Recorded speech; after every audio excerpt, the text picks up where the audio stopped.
la possibilité de faire de l'argent.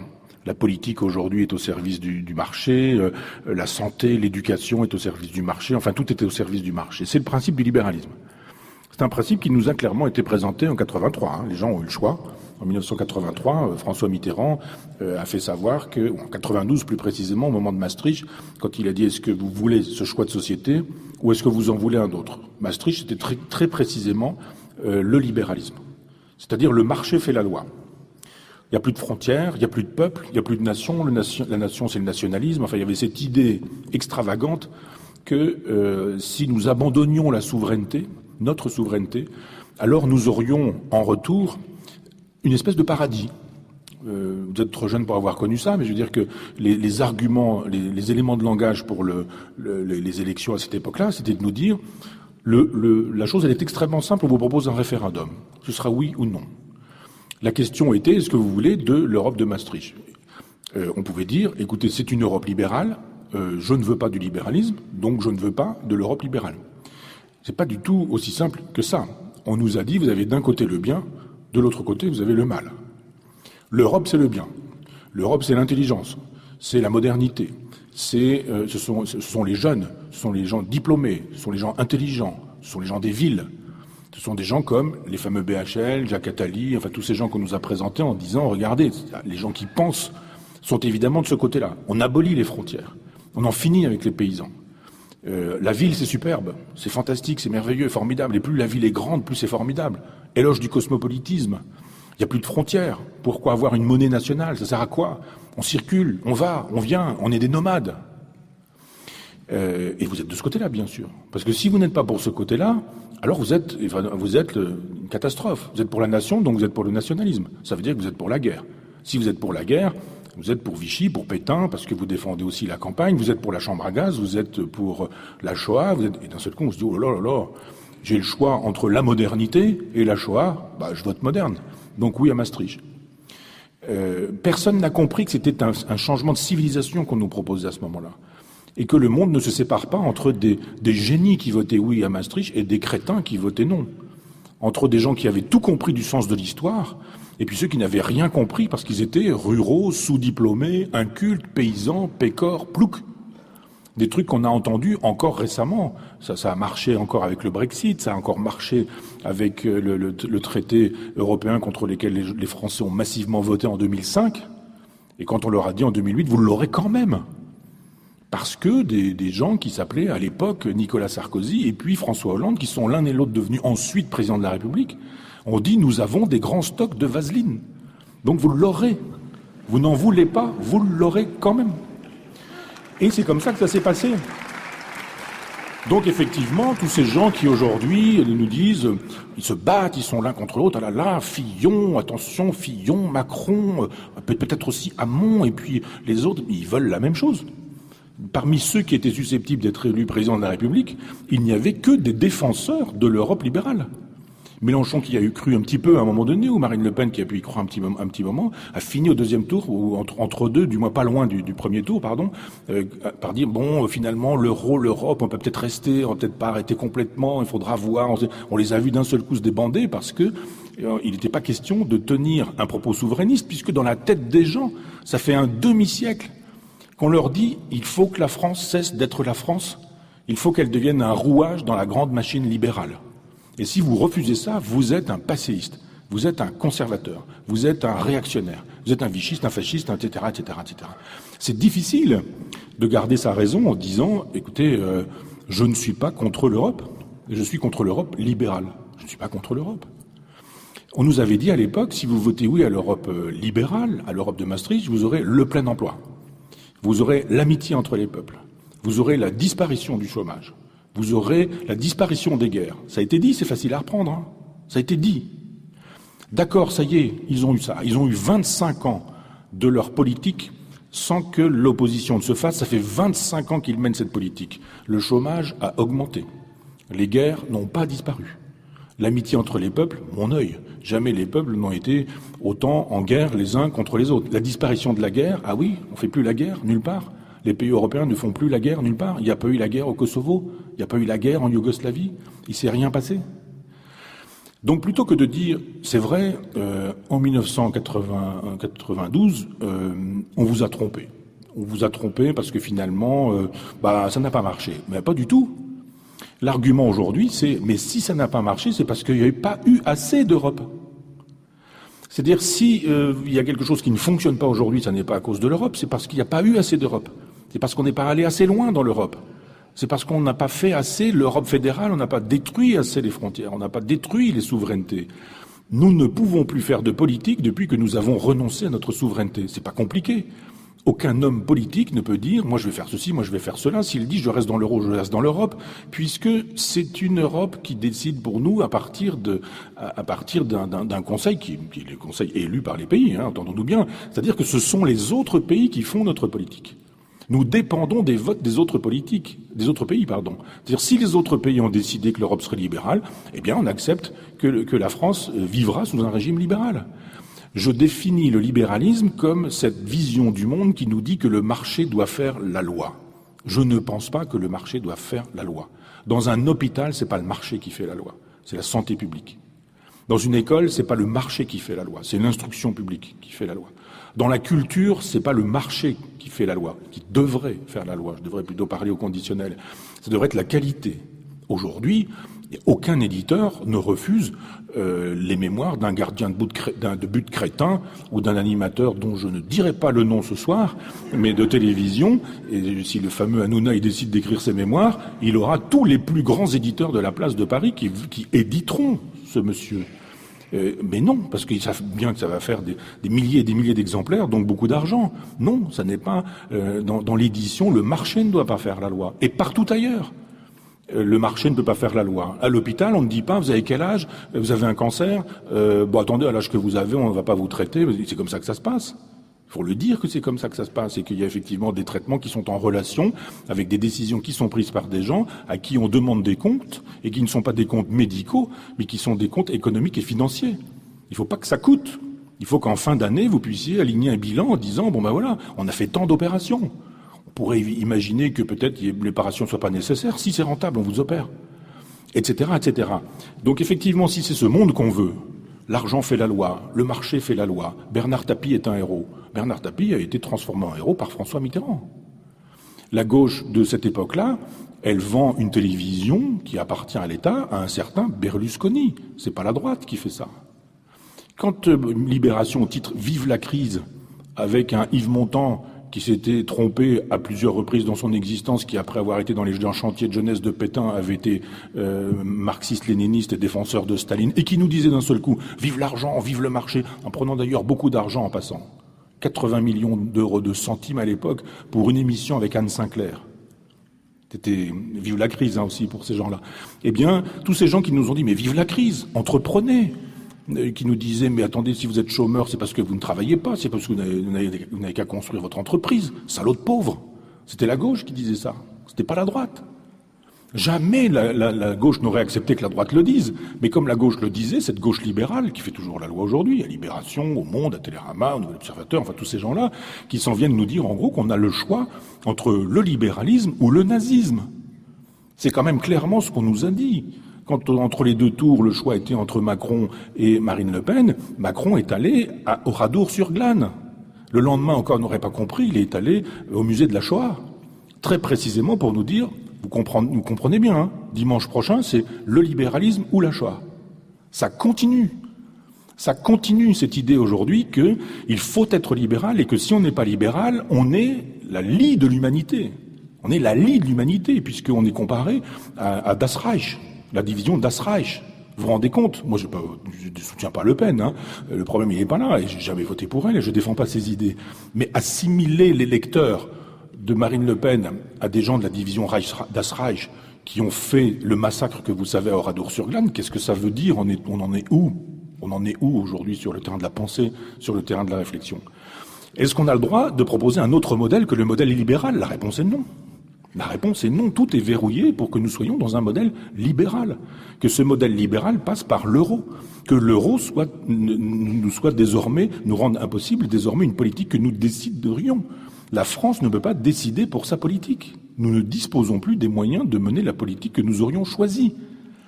Donc, est-ce qu'on a le droit de le dire? Est-ce qu'on a le droit de le penser? Moi, je pense que le libéralisme est une catastrophe. Et que, effectivement, c'est une catastrophe même écologique. Je ne sais pas comment un écologiste comme Nicolas Hulot peut se retrouver dans un gouvernement qui est ultralibéral en nous laissant croire qu'on peut se poudrer un petit peu de temps en temps avec de l'écologie parce que ça permet d'avoir 15% de voix qui sinon iraient un petit peu partout ailleurs. Mais on peut pas défendre le modèle libéral qui suppose que l'argent fasse la loi en tout et puis en même temps dire que la priorité c'est la nature. Si la nature c'est la priorité, alors l'argent n'est pas la priorité. Si l'argent c'est la priorité, alors la nature n'est pas la priorité. Il y a plein d'endroits où l'argent ne doit pas faire la loi. L'argent, je le répète, ne doit pas faire la loi à l'école, ne doit pas faire la loi à l'hôpital, ne doit pas faire la loi dans les maisons d'édition, dans le journalisme, etc. Or, il fait la loi.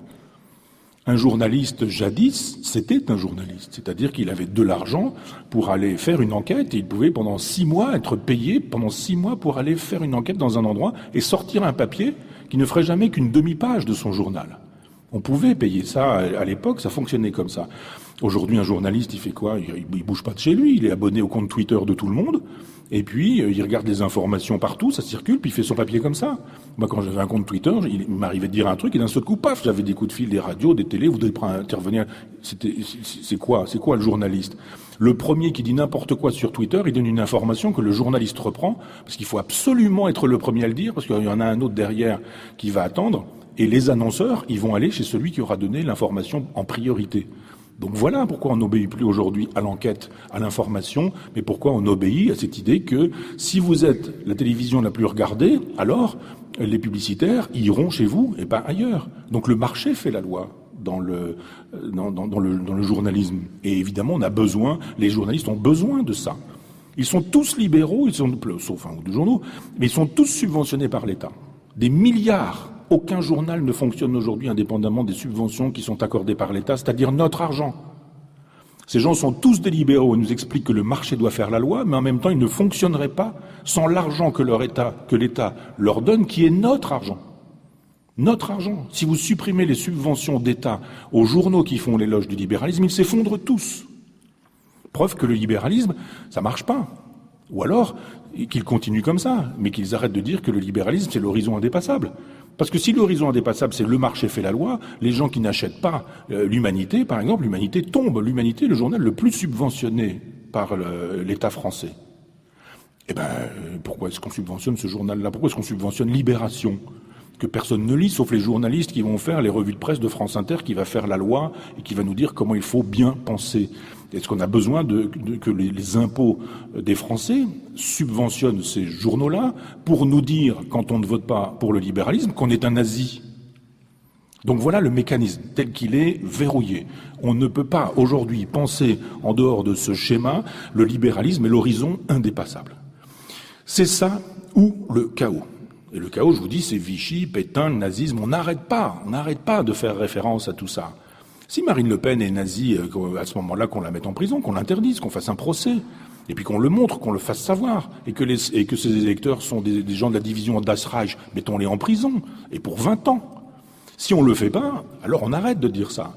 Il faut peser les mots, il faut avoir un peu le sens de l'hommage aux Juifs qui sont morts, détruits par les nazis, ou aux habitants d'Oradour-sur-Glane. Si effectivement c'est pas plus grave que ça, Oradour-sur-Glane, puisque c'est Marine Le Pen, en gros, et les Das Reich, c'est pareil, ça veut dire que c'est pas grave, Oradour-sur-Glane. Si, c'est grave. Si, la Shoah, c'est grave. Donc gardons la Shoah et gardons Oradour-sur-Glane pour la mémoire et pas pour la politique politicienne. Les libéraux ont-ils besoin d'insulter à ce point ceux qui ne le sont pas pour faire passer leurs idées? Qu'ils défendent sereinement leurs idées, qu'ils nous expliquent. Ça fait 25 ans qu'ils nous disent que ce schéma est formidable, ça fait 25 ans que ça marche pas. Ça ne marche pas. C'est pas compliqué. Marx avait fait l'analyse parfaite de ce qu'est le capital en nous disant que le libéralisme produit la paupérisation. C'est pas compliqué, ça se voit tous les jours. Qu'est-ce que la paupérisation? Des pauvres de plus en plus pauvres et de plus en plus nombreux. Des riches de plus en plus riches et de moins en moins nombreux.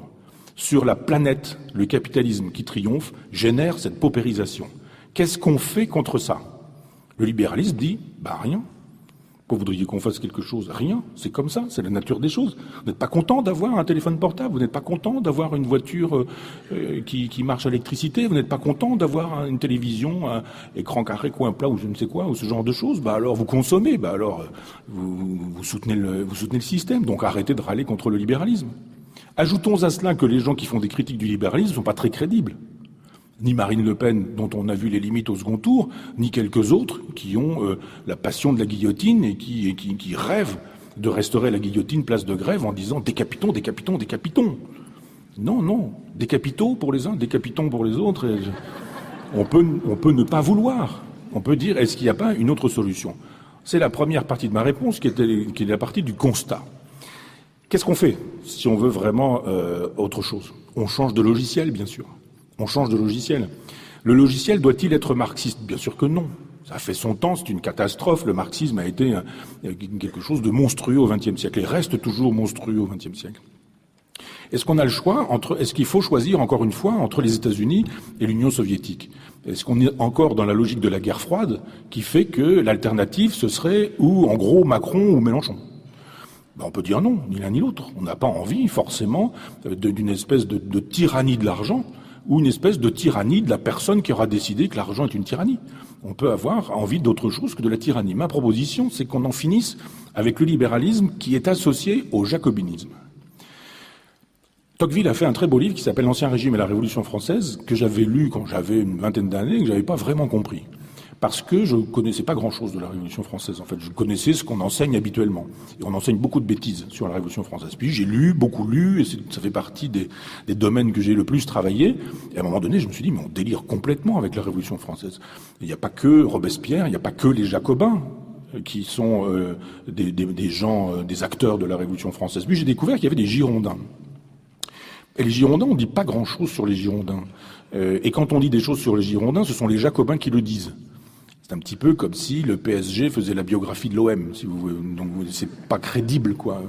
Ou comme si Mélenchon faisait la biographie de Macron. Vous voyez bien que ce serait sujet à caution, vice versa.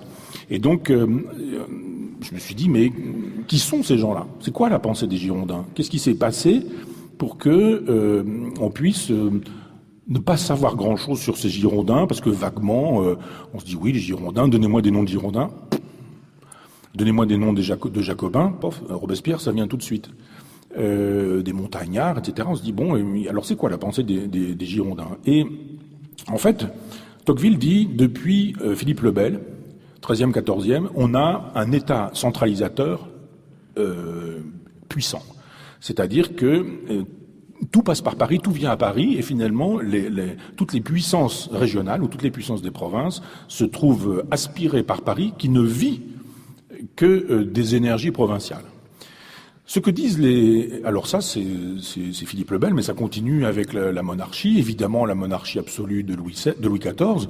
Et puis, quand la Révolution française arrive, Louis XVI, c'est toujours ce vieux schéma centralisateur, même si Louis XVI n'était pas aussi crétin qu'on a bien voulu le dire, il n'était pas juste un réparateur de serrures.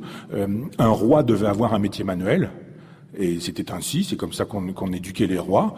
Et bien, il avait choisi le métier de serrurier. Donc ça n'en faisait pas un crétin obsédé par les serrures, c'est juste quelqu'un qui, comme d'autres avaient été menuisiers, parce que le roi devait savoir faire un travail manuel, eh bien, il était serrurier.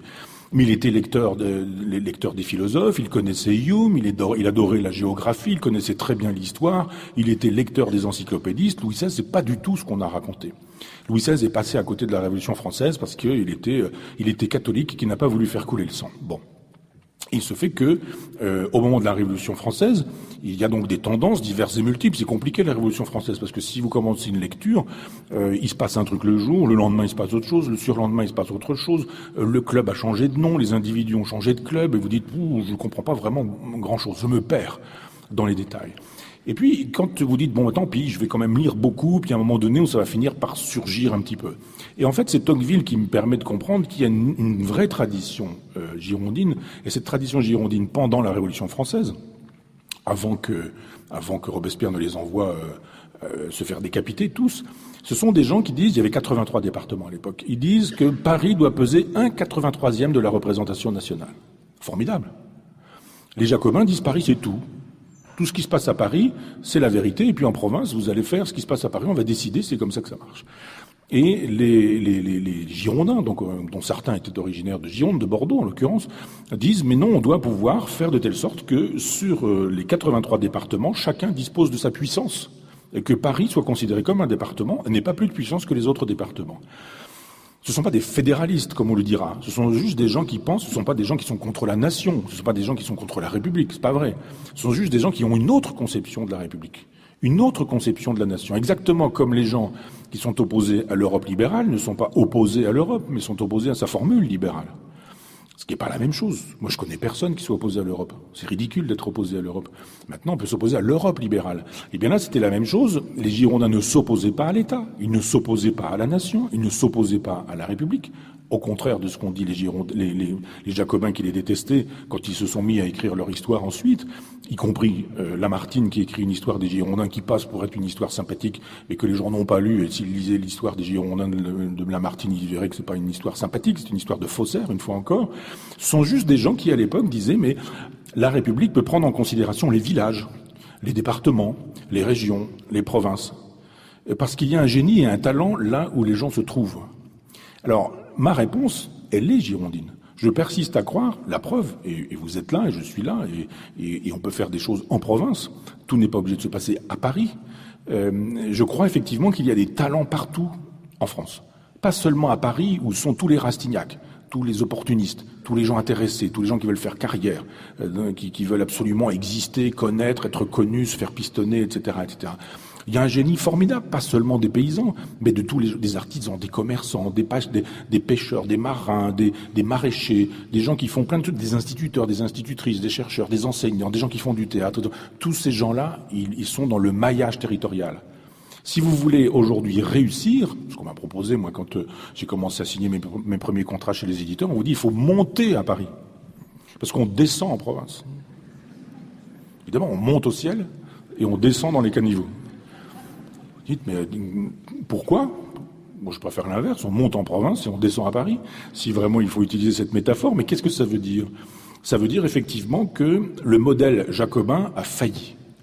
Et ce modèle jacobin, c'était celui de tous les candidats au présidentiel. Tous les candidats au présidentiel étaient jacobins.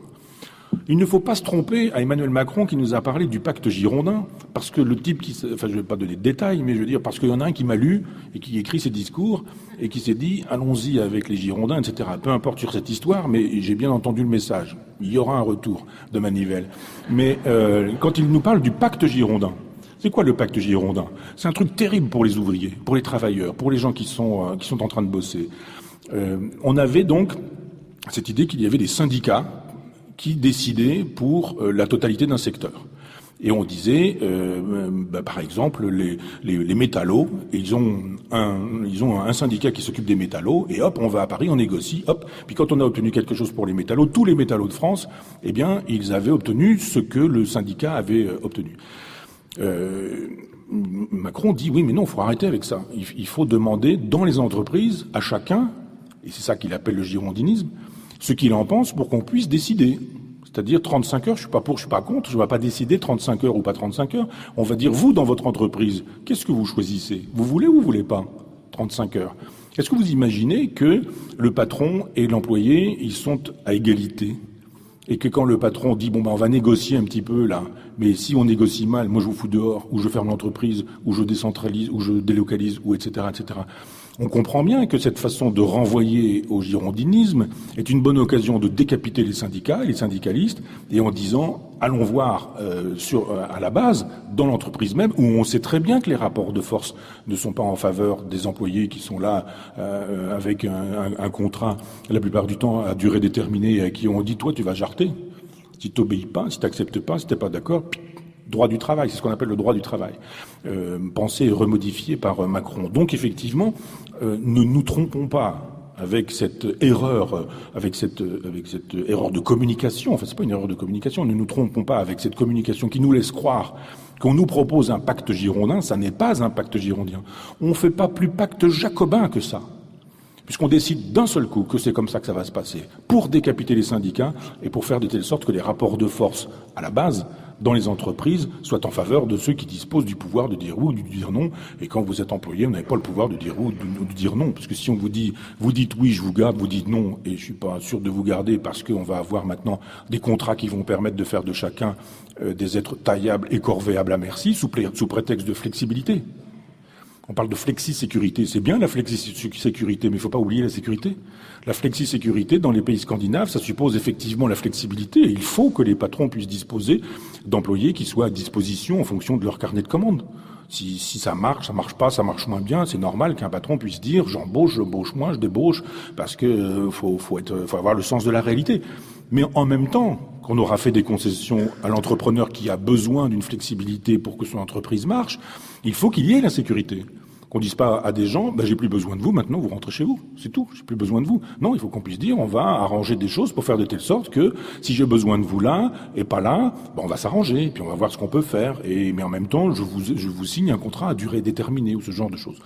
Donc effectivement, ce qui nous est présenté aujourd'hui comme une espèce de pacte girondin n'est pas un pacte girondin, c'est très exactement la quintessence du pacte jacobin. Il faudrait effectivement, si on veut vraiment changer de logiciel, dire redonner du pouvoir aux communes, redonner du pouvoir aux départements, redonner un vrai pouvoir aux régions. Les régions n'ont pas de pouvoir. Vous avez du pouvoir sur pas grand-chose. Il faut redonner du pouvoir sur le droit, sur la loi, sur la monnaie, sur la police, sur l'embauche. Vraiment, réellement. C'est-à-dire décompresser tout ça, c'est ce que propose Proudhon dans ce socialisme libertaire qui est le mien, et qui est une invitation à dire vous avez du talent, vous avez du génie, inventez vos méthodes. Allez-y. Et voyez, mettez-vous ensemble les architectes, les urbanismes, les usagers, les maçons, les entrepreneurs, etc. Et puis pensez des choses nouvelles. Arrêtez de dire l'État nous dit que, d'autant que l'État ne nous dit plus autre chose que ce que Bruxelles nous dit. On sait très bien aujourd'hui que quand vous avez une directive étatique, c'est une directive de Bruxelles. L'essentiel des directives nationales aujourd'hui sont des directives européennes. C'est-à-dire que nous nous obligeons à obéir à des décisions dont on dit qu'elles sont nationales alors qu'elles ont été décidées pour d'autres pays, pour nous. Pourquoi est-ce que, je sais pas, la Pologne devrait décider pour la France, ou la France pour la Pologne, ou le Portugal pour le Danemark, ou je sais pas quoi, enfin le Danemark n'en fait pas partie, je crois bien, mais pourquoi est-ce qu'on devrait imaginer que les autres pays devraient décider pour les autres, pour obtenir quoi? Pour quel bénéfice? Ça n'a aucun sens. Ce qu'on obtient, c'est, avec le libéralisme, c'est qu'effectivement, on va aller vers le mieux-disant, comme on dit. Le mieux-disant, c'est celui qui dit, mais moi, je peux être au mieux, je peux faire les meilleurs prix, mais pas forcément avec des choses de qualité, ni avec des gens de qualité, ni avec de la compétence. On n'a plus besoin de la compétence. Ce vers quoi nous allons, c'est l'ubérisation de la société. L'ubérisation, ça veut dire que chauffeur de taxi, jadis, c'était un métier, il fallait apprendre par cœur les rues, il y avait des compétences, il y avait ceci, il y avait cela. Aujourd'hui, vous avez un GPS, une voiture, ça marche. Vous n'êtes même pas obligé de parler le français. Vous indiquez le truc, pof, pof, pof, pof, vous y allez. Hôtelier, à une époque, c'est pareil, on estimait qu'il fallait quand même laver le linge, qu'il fallait... Là, aujourd'hui, pas de problème, vous pouvez être hôtelier vous-même. Voilà, on ubérise tout. Et à un moment donné, il va falloir que les gens réfléchissent en se disant, mais est-ce que, par exemple, comme on a des problèmes avec les chirurgiens, on ne pourrait pas demander des charcutiers de devenir chirurgiens. Ubérisons la chirurgie, après tout. Ce serait simple. On manque de médecins aujourd'hui. Après tout, on a des dames qui sont aides-soignantes, qu'elles deviennent tout bim. Et puis, voilà. On a des gens qui, qui conduisent des ULM. On a des problèmes avec les pilotes de ligne. On va leur filer des Boeing. Ubérisons. On voit bien qu'on va pas se faire opérer par un charcutier si on a une appendicite et que la compétence, ça existe. Et cette compétence-là, elle disparaît. Donc on détruit la compétence pour faire de telle sorte que tout le monde soit une espèce de maillon interchangeable en disant, faites ce boulot-là, vous pourriez en faire un autre, puis vous en ferez un autre, puis il va falloir changer. Le capital exige. Le marché exige. On a besoin que vous soyez souple, flexible, que vous acceptiez. Ce qui veut dire que les jeunes, aujourd'hui, quand ils ont 20 ans, qu'est-ce qu'ils font? Parfois, ils se sont endettés pour avoir des diplômes. Ils ont 25 000 euros à rembourser et ils peuvent pas rembourser parce qu'ils trouvent pas de travail. On leur dit si, il y a un travail, il y a 2 heures ici, 3 heures par là, vous allez livrer une pizza, puis après vous allez je sais pas quoi, vous allez être hôtesse d'accueil, et puis après vous allez faire un truc, vous allez livrer des journaux gratuits, puis après c'est ça le métier, c'est ça le travail, c'est ça la vie, c'est ça la dignité, avec l'impossibilité de faire quoi que ce soit pour ces jeunes, comme vous voulez qu'ils payent un loyer, qu'ils s'offrent une voiture pour circuler, qu'ils puissent avoir une vie digne de ce nom, qu'ils puissent envisager un avenir ou je ne sais quoi, c'est pas possible, c'est pas pensable. Quand est-ce qu'on va arrêter de croire que le marché qui fait la loi, c'est un modèle de société, c'est un modèle d'inhumanité? C'est un modèle d'inhumanité. Et c'est le modèle que les Américains nous infligent depuis qu'ils estiment que l'argent doit faire la loi. Et non, l'argent ne doit pas faire la loi. Qu'est-ce qu'on peut faire aujourd'hui quand on a des propositions alternatives? Eh bien, pas seulement une 6e République avec je sais pas quoi, ça c'est du pipeau, parce qu'on reste toujours avec des individus qui veulent toujours piloter le pouvoir et être des jacobins. Mon vrai modèle, moi, c'est Cincinnatus. C'est un paysan romain à qui on vient dire il faudrait que tu sois dictateur. Un dictateur à l'époque, c'est quelqu'un à qui on dit tu as les pleins pouvoirs pendant 6 mois pour faire une tâche particulière. C'est pas quelqu'un qui a tous les droits.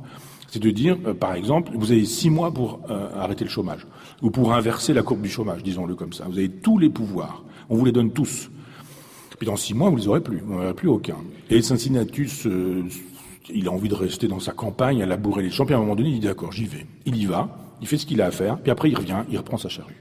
C'est ça pour moi le modèle politique. C'est pas de faire de la politique politicienne, c'est pas de faire une profession de la politique, c'est pas de rester dans un schéma en laissant croire que on est de droite, on est de gauche, on n'est pas pareil, qu'on va changer la société parce que ceci, parce que cela, plus de fonctionnaires, moins de fonctionnaires, un peu plus, un peu moins, combien de milliers, combien en plus. C'est du cosmétique tout ça.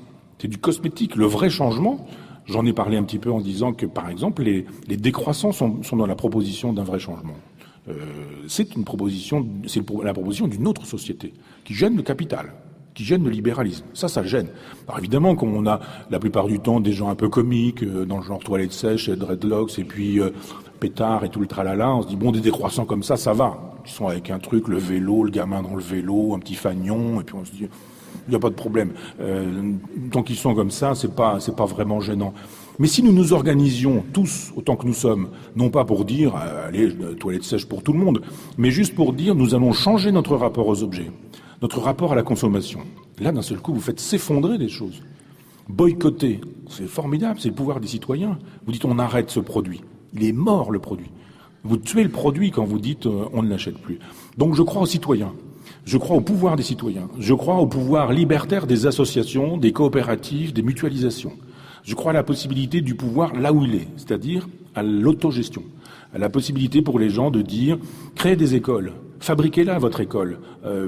Si vous êtes dans une commune et que vous avez envie de faire une école, débrouillez-vous. Il y a bien des gens qui vont accepter de faire un truc puis un autre machin et vous allez fabriquer une école. L'école n'est pas obligatoire. L'instruction est obligatoire, pas l'école. Ça veut dire que vous pouvez garder les enfants chez vous, si vous leur donnez l'éducation nécessaire, vous avez un inspecteur qui passera de temps en temps, il va regarder ce que vous faites et comment vous le faites, mais vous pouvez faire ça chez vous. Alors je suis pas pour l'éducation des enfants chez les parents, parce qu'il faut socialiser les enfants, il faut que les enfants voient d'autres enfants. Mais on peut très bien dire, eh bien, nous allons créer une école communale, et nous allons donner l'instruction qui est obligatoire, et nous allons fabriquer une école. Plutôt que de dire on attend de l'argent, non aux fermetures, quand est-ce que vous nous enverrez des subventions ou ce genre de choses, en disant toujours on attend de l'État. On attend on est élevé au biberon jacobin. Donc on est dans le donnez-moi mes subventions. Donnez-moi mes subventions que je puisse, donnez-moi l'autorisation, donnez-moi mon papier pour que... Non, agissez, inventez, ayez l'esprit d'entreprise, fabriquez vos trucs, fabriquez vos écoles, fabriquez vos cantines, fabriquez les lieux dans lesquels vos garderies, fabriquez des choses qui, avec les associations en 1901, vous permettront d'envoyer des gamins en vacances. Fabriquez ce genre de choses-là. Si vous avez des idées, allez-y. Et puis dans votre village, et puis dans votre département, et puis dans votre région, c'est ça le girondinisme. C'est de détendre l'espèce de pression étatique, nationale, juridique, administrative, qui est une pression d'autant plus brutale que la bureaucratie européenne impose encore plus à notre État d'être paradoxalement jacobin. Donc voilà pourquoi, si vous me donniez le pouvoir, mon premier travail, ce serait de vous le rendre.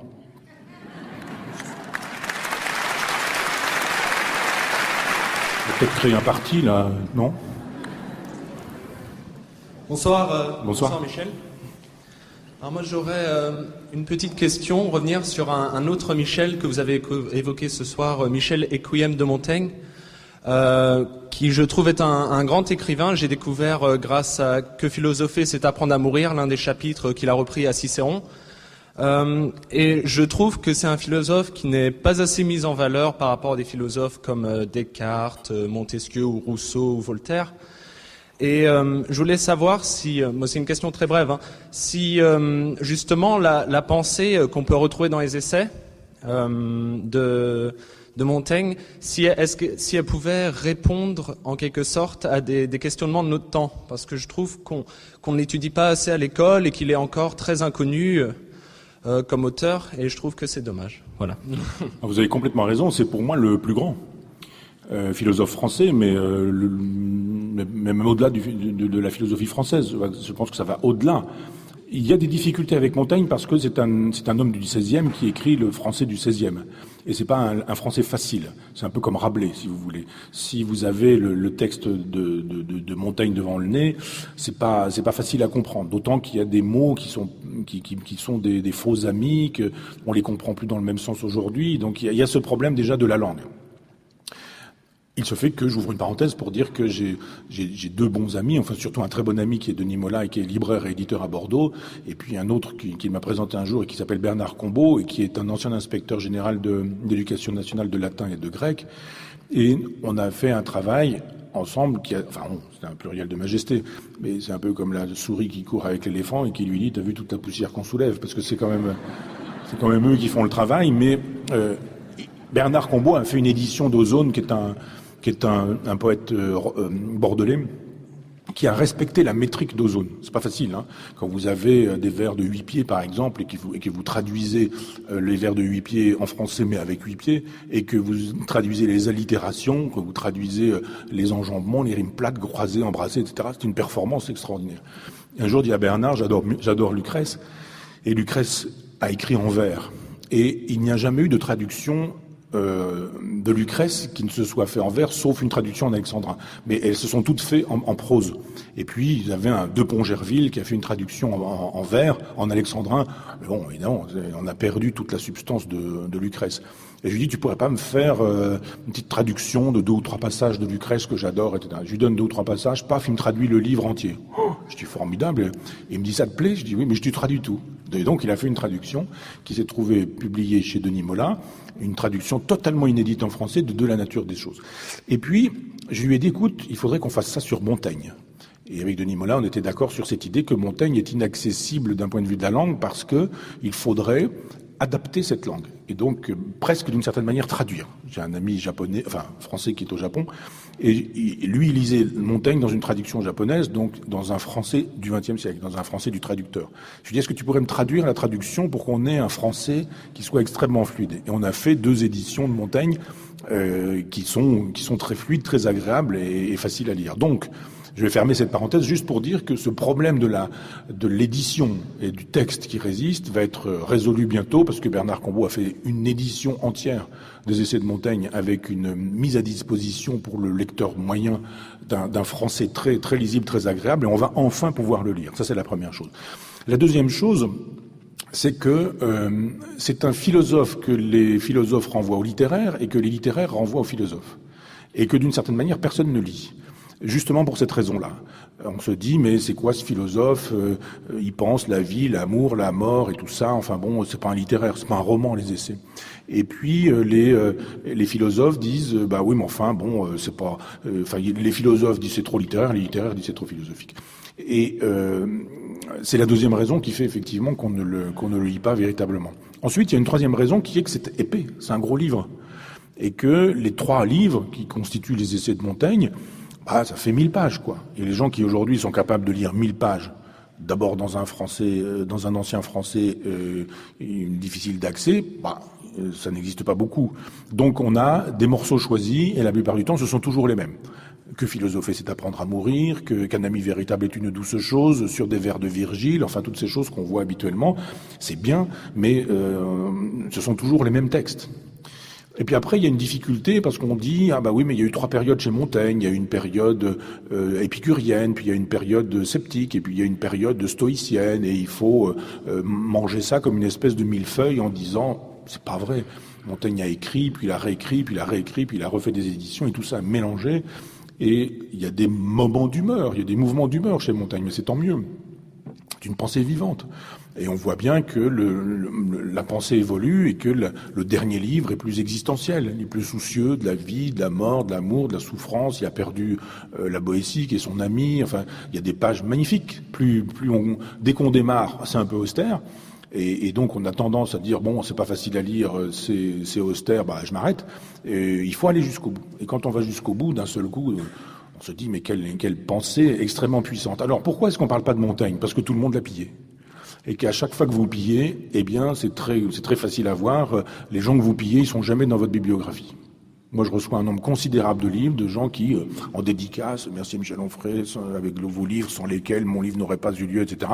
Le truc rigolo à faire, vous prenez l'index, votre nom n'y est pas, et vous regardez la bibliographie, votre nom n'y est pas. Vous dites, tiens, c'est drôle. Le type, il dit, sans moi, son bouquin n'existe pas, mais il n'y a aucun endroit dans son livre, il dit, j'ai lu ce livre d'Onfray ou ce genre de choses.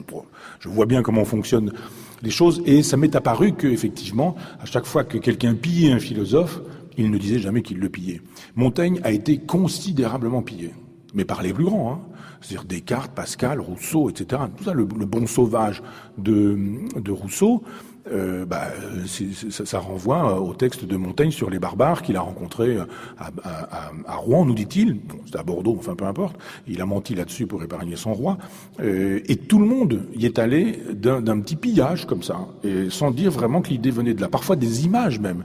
Des images du personnage sur les textes de Pascal sur l'imagination, quand il dit on met une planche entre les deux tours de Notre-Dame et puis j'essaie de traverser les deux tours de Notre-Dame, j'y arriverai pas parce qu'il y aura le vide, etc. Si je mets cette planche par terre, c'est la même planche, j'aurais pas peur. Enfin, toutes ces réflexions, les images même, on les retrouve chez les autres philosophes. Alors, c'est un philosophe majeur parce que, d'abord c'est un génie, il a tout pensé, il a tout vu, il a un avis sur tout et sur tous les sujets.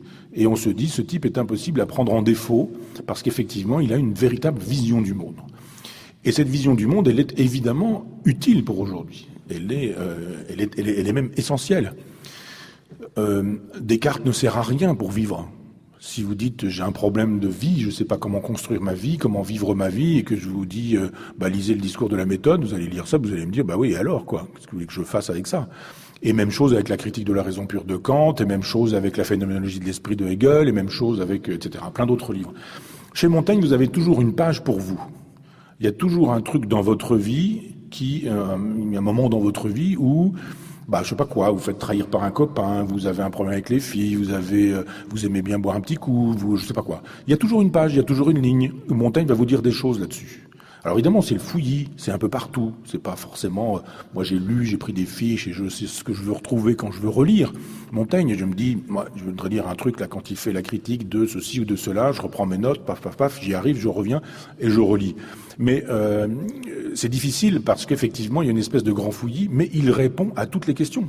L'amour, la mort, la vie, l'amitié, les honneurs, la politique, est-ce qu'il faut changer les choses, est-ce qu'il faut maintenir les choses, Dieu, à quoi ça ressemble la religion, en faut-il, n'en faut-il pas, quelle forme ça doit avoir, etc. Toutes les questions que vous pouvez vous poser pour bien conduire votre vie, elles sont abordées par Montaigne et Montaigne apporte des réponses. C'est ça qui est important, c'est ça qui est essentiel. Alors, il faudrait peut-être faire une espèce alors d'abord, cette traduction qui permet d'accéder directement au texte, mais il faudrait peut-être aussi faire des morceaux choisis qui permettraient de dire, sur des sujets particuliers, si vous voulez lire sur l'amitié, sur l'amour, sur, la mort, n'êtes pas forcément obligé de tout lire en imaginant que vous allez avoir une réponse en ayant lu 500 pages, parce que parfois c'est dans la 502e page. Parfois, en plus de ça, il écrit il donne des titres à ses chapitres, il traite pas le sujet dans les chapitres. On se dit des coches, par exemple, on des coches, et qu'il se passe quoi avec les coches ? Il y a pas de coches, c'est pas le problème, c'est pas le sujet, donc on parle d'autre chose. Bon, d'accord. Et puis parce que il dit, je procède par saut et par gambade. Il commence un truc, puis encore un truc, puis encore un truc, et il dicte, et puis il y a un scribe qui écrit. Puis voilà, il voulait parler d'un sujet, il n'en a pas parlé, il a parlé d'un autre, et d'un troisième. Donc c'est une pensée baroque.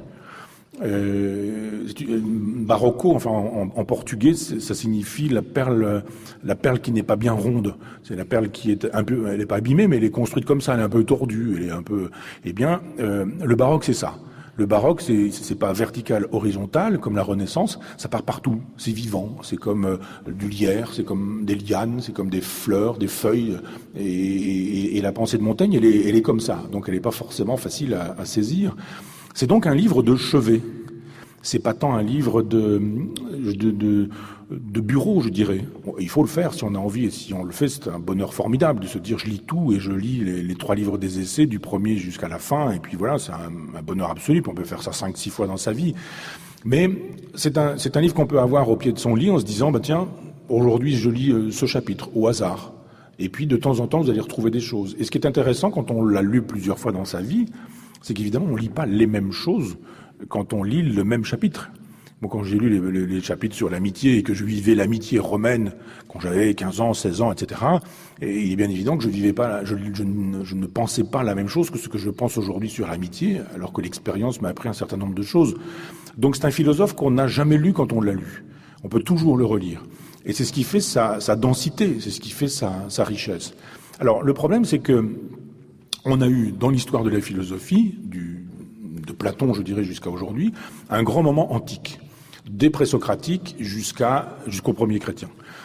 La philosophie, elle est essentiellement existentielle, c'est-à-dire elle pose des questions, et elle résout aussi ces questions que les gens se posent pour vivre. Comment vivre et bien vivre, justement. L'amour, la vie, la mort, les honneurs, la vieillesse, la souffrance, la trahison, la pauvreté, le rapport à l'argent, aux choses, aux objets, enfin toutes ces choses-là. 2 ou 3 échappent à ça, Platon, Aristote, qui sont des gens qui font de la métaphysique ou des choses comme ça. Mais sinon, le stoïcisme, le cynisme, les cyrénaïques, enfin tous ces gens-là vous donnent des recettes pour vivre. Le christianisme, ça devient complètement autre chose. Avec le christianisme, le philosophe, c'est celui qui commence à penser les problèmes que pose l'Ancien Testament. On a eu l'occasion d'en parler, mais Marie, elle est vierge et mère, par exemple. On fait comment pour être vierge et mère en même temps? Donc il y a un philosophe qui s'y colle, et puis il explique comment effectivement la virginité, puis c'est ça, puis la maternité c'est ça, et puis on commence à faire des trucs un peu extravagants. Et pendant 10 siècles, la philosophie, ça n'est plus voici comment vous devriez pouvoir vivre, puisque le christianisme nous dit mais le christianisme a le monopole de l'existentiel. Le christianisme, il faut vivre comme ça. C'est l'imitation de Jésus. Donc la philosophie, ça devient un truc très technique que les pères de l'Église, qu'on appelle la patristique, ou les scolastiques, les docteurs de l'université, possèdent parce que leur boulot, c'est ça. Il faut donner les éléments de langage au christianisme qui se constitue. Et vous avez un moment qui est la Renaissance, et le moment de la Renaissance consiste à dire il y a des textes antiques, et ce serait bien qu'on sorte un peu du christianisme. C'est-à-dire tout n'est pas forcément chez les pères de l'Église ou dans la scolastique, et regardez, il y a Cicéron, il y a Quintilien, il y a Sénèque, il y a Marc Aurèle, il y a tous ces gens-là. Et on commence donc à lire ces individus-là, et on découvre que finalement, la philosophie existentielle, ça marche aussi. Celui qui remet tout ça en selle, c'est Montaigne. Montaigne, il n'en a rien à faire des pères de l'Église, il les cite jamais, il n'a pas grand-chose à faire de la Bible, il n'a pas grand-chose à faire du Nouveau Testament, ça existe de temps en temps, mais c'est vraiment accessoire chez Montaigne. Il dit en gros, on laisse tout ça derrière nous, on va rechercher Tacite, Salluste, Suétone, Tite-Live, enfin les historiens romains, en disant mais finalement, il n'y a pas que les histoires bibliques. On va voir un petit peu comment ils se comportaient ces Romains. Et il y avait une virilité chez les Romains. Virilité, vir en latin c'est l'homme, c'est-à-dire il y avait une conception de l'homme droit qui intéresse Montaigne en disant mais on peut faire une morale post-chrétienne. Il le dit pas comme ça, mais il dit en gros mais on peut très bien construire une morale qui n'ait plus grand-chose à voir avec le christianisme. Donc il économise 10 siècles de pensée chrétienne. Il revient aux anciens. Mais il y a toujours des gens qui sont des philosophes je dirais de profession, les professeurs, qui continuent à couper les cheveux en 4, à être illisibles, à être incompréhensibles, mais à avoir une petite école, à avoir des disciples, les Kant, les Hegel, l'idéalisme allemand, etc., etc. Et tous ces gens-là, finalement, deviennent des professeurs. Et on est dans une logique de philosophie des professeurs. Et au XXe siècle, quelqu'un comme Deleuze écrit un petit livre qui s'appelle « Qu'est-ce que la philosophie ?» Et dans ce livre, il dit « La philosophie, c'est l'art de créer des concepts ». Deleuze, grand gourou de la philosophie des années 70, quand il a dit « La philosophie, c'est l'art de créer des concepts », qu'est-ce qu'il a dit ? Il a dit qu'en gros, si vous créez des néologismes, en gros, vous êtes un philosophe. Si vous faites des mots que vous êtes le seul à comprendre, alors vous êtes un philosophe. C'est fort sympathique, sauf que quelqu'un comme Lacan invente à peu près 400 mots, Et quand vous êtes tout seul à inventer 400 mots, c'est difficile de vous faire comprendre. Sauf par des gens qui vont faire comme vous et qui vont se mettre à parler votre langage, et ils vont être eux aussi incompréhensibles. Donc Deleuze a beaucoup fait de mal en disant de la philosophie qu'elle était l'art de créer des concepts, parce qu'il n'y a aucun concept chez Montaigne. Zéro concept. Il n'y a pas un mot dont on pourrait dire « Ah oui, ça c'est chez Montaigne ». Si vous dites le surhomme, ça c'est Nietzsche. Si vous dites l'impératif catégorique, ça c'est chez Kant. Si vous dites le cogito, ça c'est chez Descartes. Si vous dites la cité de Dieu, c'est chez Saint-Augustin. Si vous dites la vie, si vous dites la mort, si vous dites l'amitié, c'est pas des concepts. Il n'y a pas des concepts associés à Montaigne. Ce qui fait qu'il a été discrédité parce que les philosophes estimaient que c'était pas de la philo, qu'on avait autre chose à faire que de lire Montaigne. Or, on revient à Montaigne. Pour une raison bien simple, c'est que les discours constitués ont disparu, ce que Lyotard appelait les grands récits. Jadis, vous aviez le récit chrétien, donc c'était clair, tout était dit dans la Bible. Puis à un moment donné, on s'est dit, bon, ça s'effondre un peu, vous avez eu le récit marxiste, tout était dans le marxisme, et puis voilà, ça aussi, ça s'est effondré. Vous avez le récit freudien, alors vous voyez, le long temps du christianisme, le temps bref du marxisme, le temps encore plus bref de la psychanalyse, puis un temps encore plus bref avec le structuralisme, par exemple, qui se met à inventer des trucs extravagants, et on se dit, mais qu'est-ce que c'est que cette philosophie? Et les gens se détournent de la philosophie en disant, le monde n'a plus de sens, et la philosophie n'a plus de sens non plus.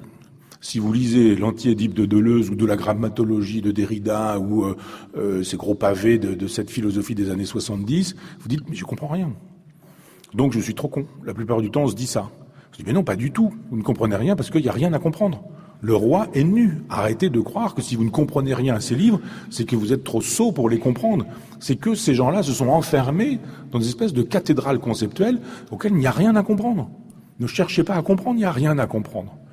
Donc les gens se sont détournés de la philosophie, c'est un petit peu comme avec une poésie devenue extrêmement hermétique. Et puis on a réédité un peu doucement, comme ça, des éditeurs ont réédité un peu de Sénèque, un peu de Marc Aurèle, un peu d'Épictète, pas les œuvres complètes, parce que les gens savent plus lire des œuvres complètes, mais des morceaux choisis, et des morceaux qui concernaient la sagesse des gens.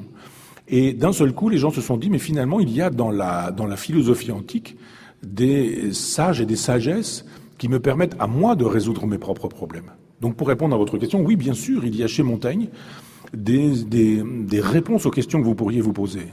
Vous vieillissez, enfin je parle pas de vous, mais je veux dire, ça vous concernera plus tard, mais même si c'est déjà le cas, vous vous en apercevrez plus tard. Mais il y a un moment donné où vous dites, bon, je vieillis, qu'est-ce que ça veut dire vieillir? Il y a des pages là-dessus chez Montaigne. Je me fais trahir par ma femme, par exemple. Bon, lui, c'était son cas.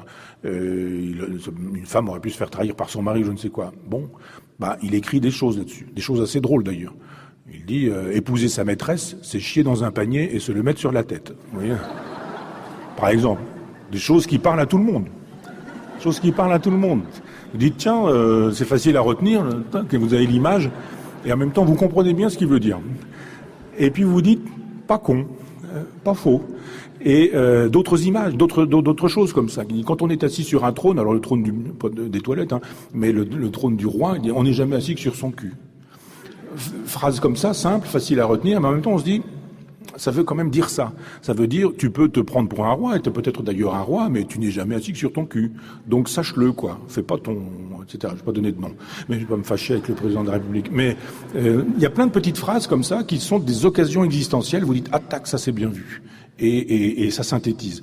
Donc oui, à chaque fois qu'on lit Montaigne, on trouve des occasions d'expliquer ce qu'on vit, comment on le vit, pourquoi on le vit. Moi, par exemple, j'ai beaucoup aimé les textes de Montaigne sur l'amitié. C'est par ça que je suis rentré dans Montaigne.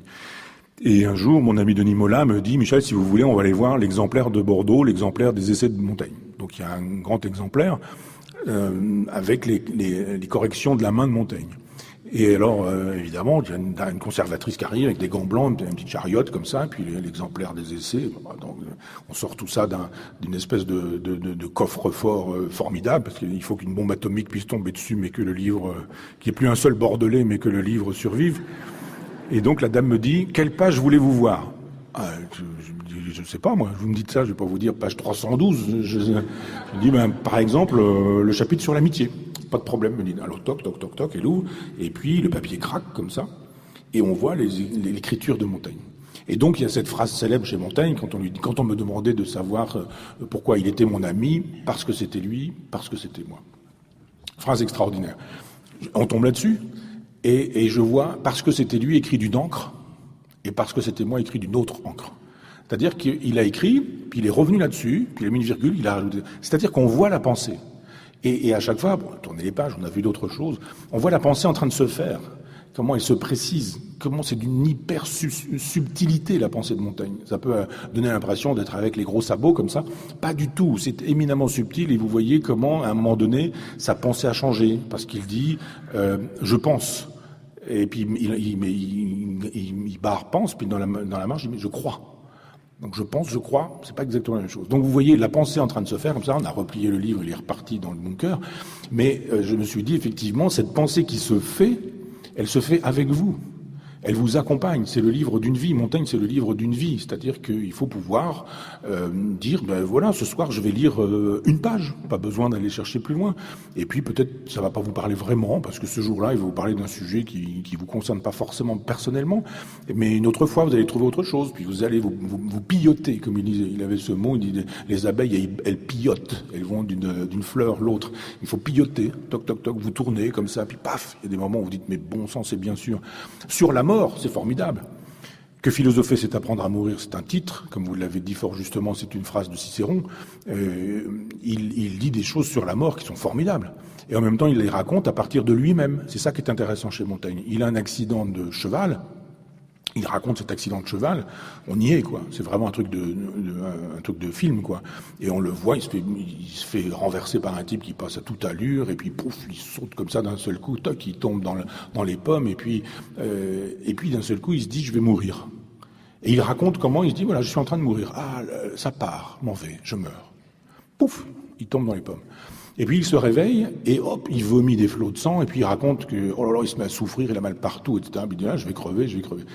Et donc il réfléchit là-dessus, en se disant, cet accident de cheval, c'est l'occasion de réfléchir sur ce que c'est que mourir. Et il dit, mais c'est pas si compliqué que ça, la mort.